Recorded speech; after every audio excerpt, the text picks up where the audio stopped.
What's up, guys? Welcome back to the channel. Welcome back to another video for the 2004 CRF250 build series. In the last video, if you watched, I almost got the engine complete there. It's behind me on the bench there now. So in this video, I'm going to go ahead and start shimming and timing the engine, and I'm going to show you guys how to do that on these engines. I'll get the engine out here, and I just let the chain drop in temporarily because I'm going to need the space for the sprocket there. So what I'm going to do is I'm going to pull these cam buckets out, and I'm going to put as a reference point, I'm just going to put all the old shims back in, and then I'm going to start from there. I actually went and measured all the shims with a set of calipers, and the two exhaust ones are identical and the two intake are identical. So I'm going to start from stock and then just go from there. All right, guys, so I'm going to go into my shim kit here, and I'm going to put the original exhaust shims in and the original intake shims. So the intake shims were, I think, like 1.67 or something like that, and the exhaust was like 2.27, something like that. So I'll put the intake in first. I can tell it's the old ones because they have the wear marks. So before I even start this, you probably want to put something down in here and something down in here in case you slip and drop the shim. You don't want a shim going down in the cylinder because I don't have a plug in there yet. So put that in there. And then I'll just put this down in here just for now.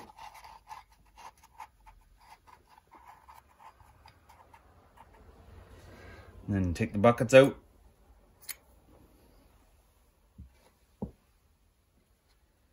And then put the shims in here.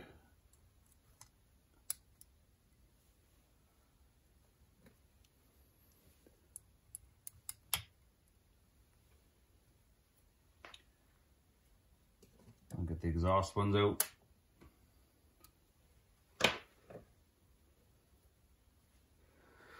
Just lift up the bridge arms there.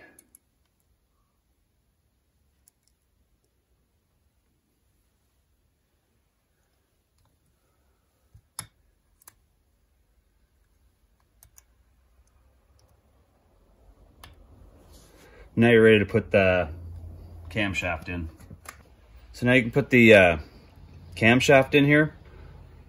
They tell you to put it in top dead center timing, all that, when you do this, because these cam lobes, when you're doing the valve check, this lobe slope cannot be pushing on these valves whatsoever. So all that means is they want this part right here where there's no sloping of the lobe. They want that contacting that part that you're measuring. So if you put it on, if you just put it in like so, and then this bearing slides back and forth so you can get it in and out easier. So you just put it in like that, and they want it timed so that there's two marks that'll go perpendicular with the case. Try your best to do it like that, but the whole point is to not have these here or any part of the slope of the lobe contacting the valve or the bucket.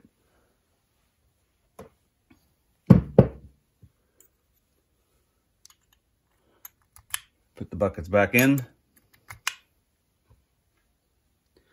And you put this back in like that. Slide your bearing over.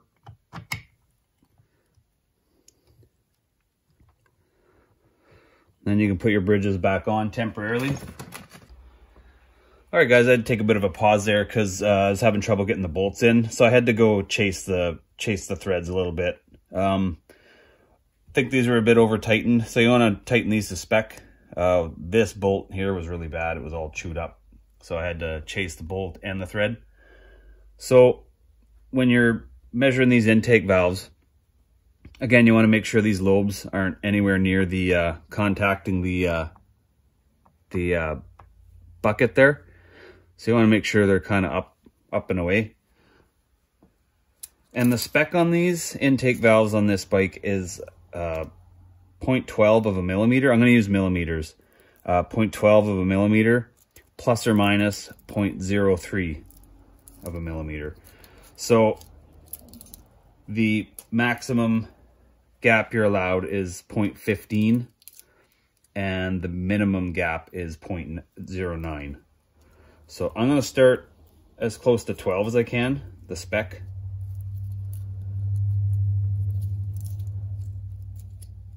And then just go from there.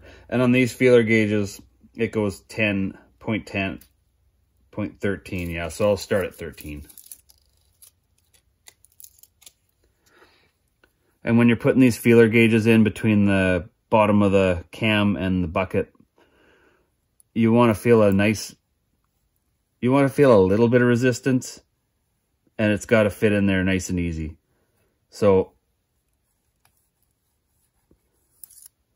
that's at 13, and it feels a tiny bit loose. It's really, really easy to put in there. So now that I put the new valves in, these should be fine. But we'll try the next one up and see how that feels. So the next one up is right at the limit. It's 0.15 of a millimeter. So you put it back in between the bottom of the cam and the bucket, and you can even hold your gear steady if you want.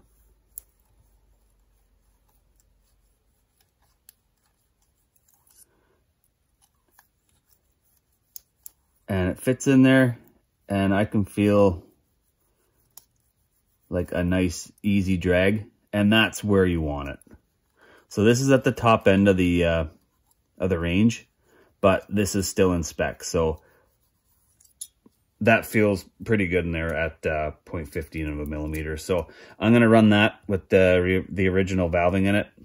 And I'm going to move on and measure the exhaust valve now. All right, so I'm moving on to the exhaust now. So these ones here are 0.28 of a millimeter, plus or minus 0.03. So I've got the 2.8 here, so I'm going to go from the side here and just see. So this is 0.28. So exhaust I find is usually good. They don't wear out too bad. So this one's perfect. And this one here is just, yeah, just a nice light drag. So it fits, but it kind of drags on both sides just a little bit. So that's exactly what you want. So, so we're 0.15 millimeters here, and we're 0.28 millimeters here. So that's in spec. So I'm going to go ahead and start timing this engine up now. All right, guys. So now we're ready to start putting this engine back into timing. So you want to start by putting the piston into top dead center. So what that'll look like down here in this little timing window is you'll see inside there, there's a mark right here, little arrow, and inside there, there's going to be a little mark on one of the gears. So I'm going to see if I can turn it and find it here. And this is an 8 mil. So I'll show you what it looks like after I get it timed here. And you want to pull your chain out when you do this. So I'm gonna put this on the stand here, or the tripod, and then I'll show you guys what I mean and how I turn these engines when I try and get it into top dead center.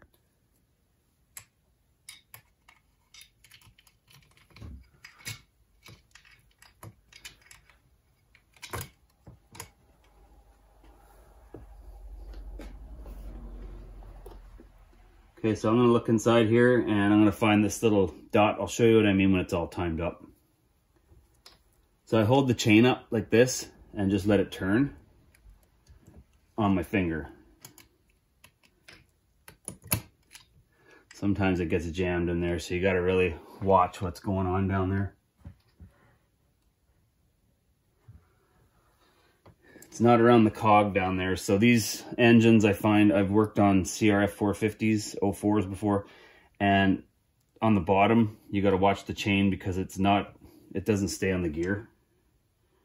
So you really got to watch that when you're timing it.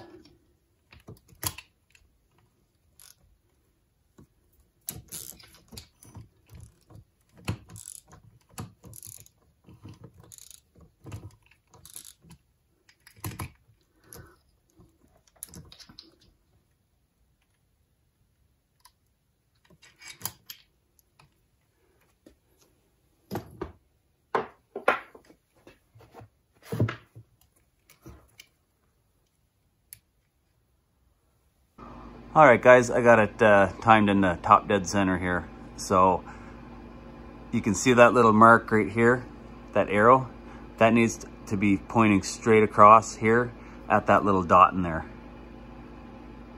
So as you can see, that's where we are. So now you can go ahead and flip the engine around and start putting the chain in. So now you're ready to time your cam now that it's top dead center. So you want to time it on the compression stroke. So that means all valves are closed on the compression stroke. So on these Hondas, they have this little bearing here that slips back and forth. That really helps you when you're timing these. So I'm going to go ahead and put some assembly lube on there.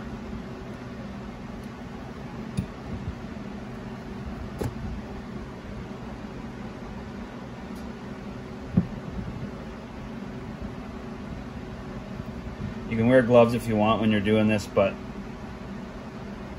I find the latex gloves or whatever tend to get pinched. And you leave pieces of glove in your engine. You don't want that. So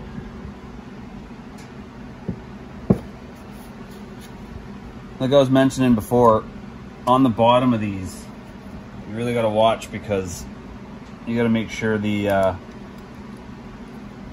chain is around that bottom gear.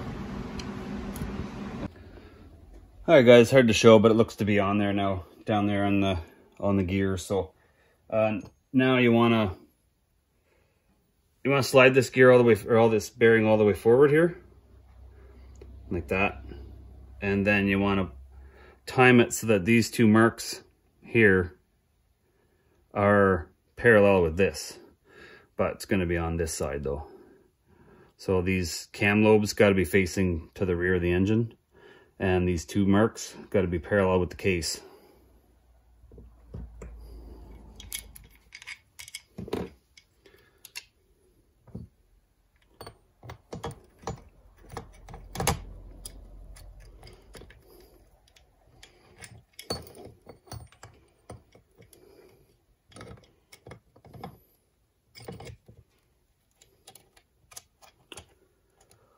This can definitely get a little bit tricky here.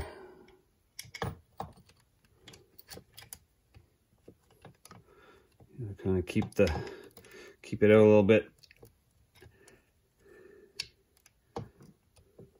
And see if you can slip this part of the chain in behind it. This side's easy enough, but the other side is kind of hard, so.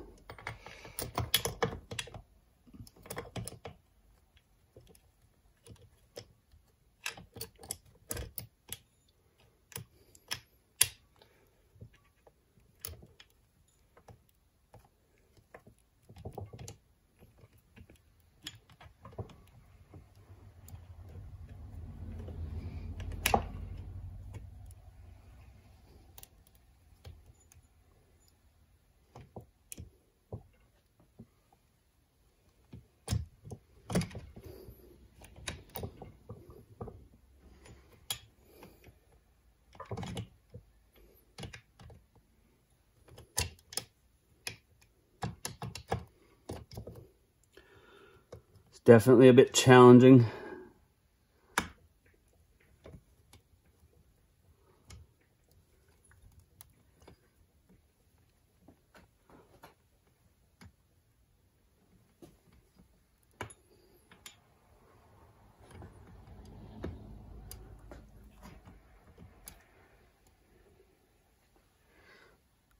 think I'm a tooth off here, so I'm going to double check the timing on the top dead center here.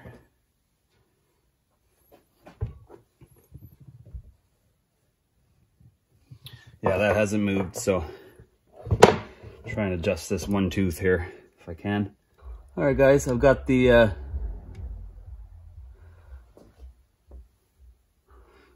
got the lines parallel with the case here. So sometimes things can look better than they are. Sometimes when you put this tensioner in, it'll change things on you. So you got to make sure that when the tensioner goes in, it might go a little funny, but when you put the tensioner in, after you put the bridges back in, roll the engine over and see if it binds up or anything like that. But I'm pretty sure I've got it timed up here. Okay, so I'm going to put the cam chain tensioner in now. So that's easy enough. You just make sure you put your gasket on. If you want, you put a little grease around here, tack it on there, but it doesn't really matter.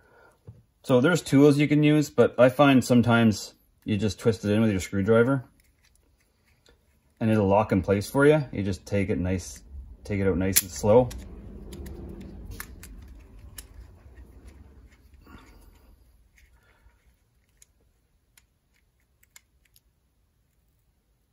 Just nice and easy on the screwdriver, and then it'll set in place for you.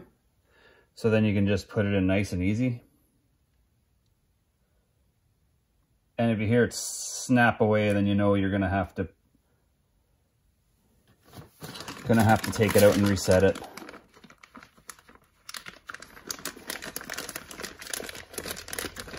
So I'm definitely gonna have to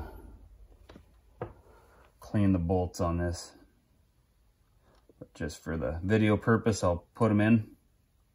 So you know what?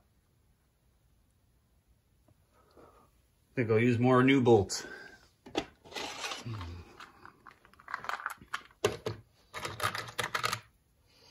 Yes, that's much better.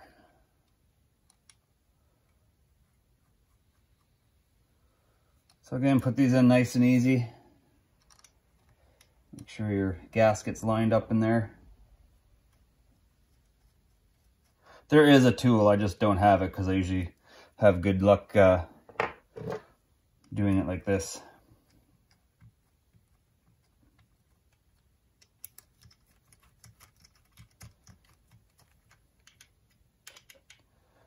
Get it in there. And sometimes when you hit the cam chain tensioner, it'll put this gear out funny. And it won't look 100% lined up, but oftentimes it is, so you second guess yourself. I think the tensioner just snapped free, actually.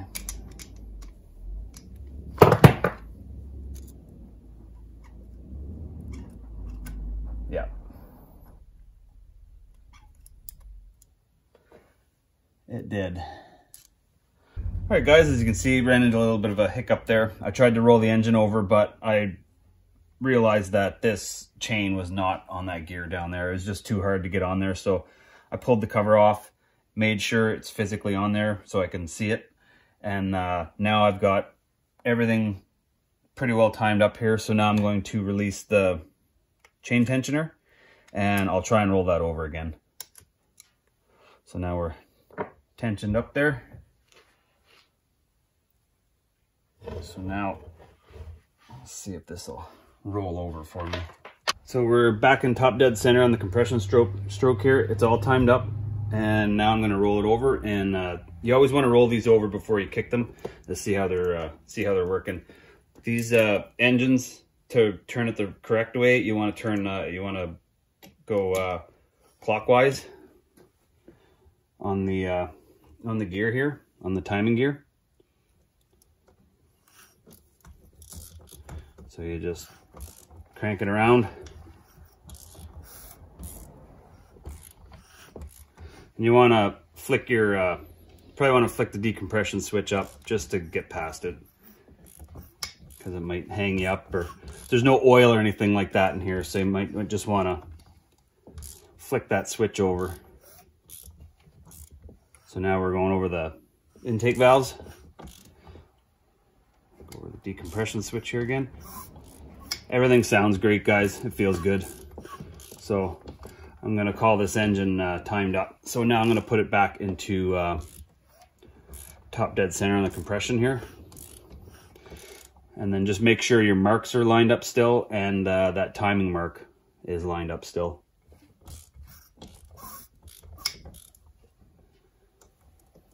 Okay, went a little bit far, so now I'm gonna line up these two marks on the gear here with the case, like that. And then I'm gonna check this timing mark here. And if it's lined up with that little arrow I illustrated earlier, then everything's good to go. So that mark is exactly where it needs to be. And these two marks are exactly where they need to be. So I'll pick you guys up in a second here and show you exactly what's going on. Okay guys, so I'm at the timing window here, and if you can see that arrow, this one right here, and you can see that little mark in there. It's kind of hard to light up, but you can see how they're lined up there. And so now I'll flip the engine around and show you how the gear is supposed to be on the cam there. So on the flywheel here, there's another mark. So this mark here is got to be lined up with that arrow there. So you can see the T and the arrow are lined up here.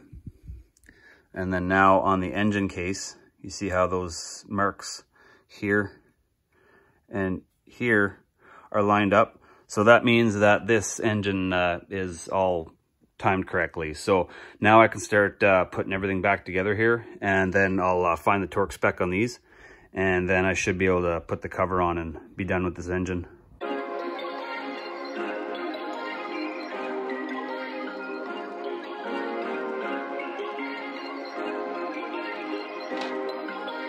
Perfect.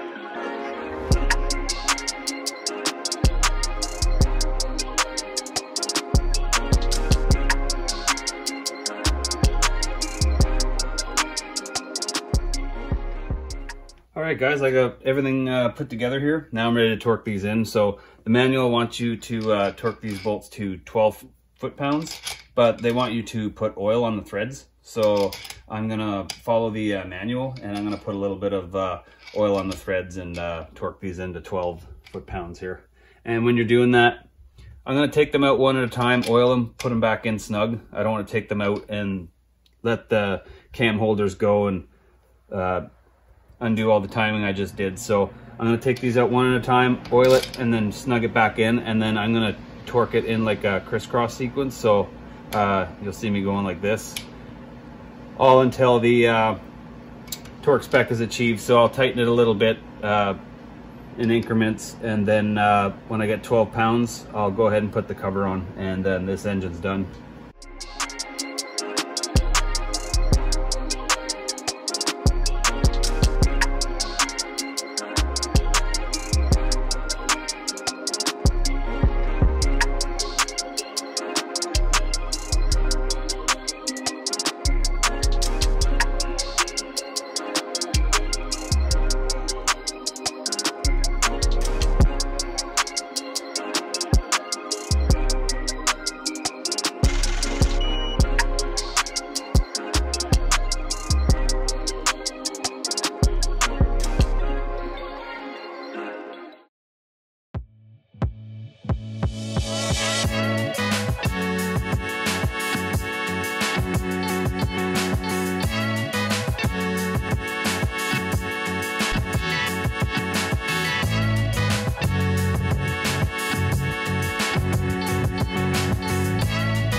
All right, guys, you saw it there. I'm absolutely stoked about the way this engine turned out. It looks awesome, rolls over awesome, so I can't wait to put that back in the frame. So in the next video, I'm gonna start getting the frame, subframe, and swing arm prepped and powder coated. And then after that, I can start putting this bike back together. So if you guys are new to the channel, you wanna see this bike go back together, make sure you hit the subscribe button, hit the notifications bell. And as always, guys, thanks a lot for watching, and we'll see you guys in the next one.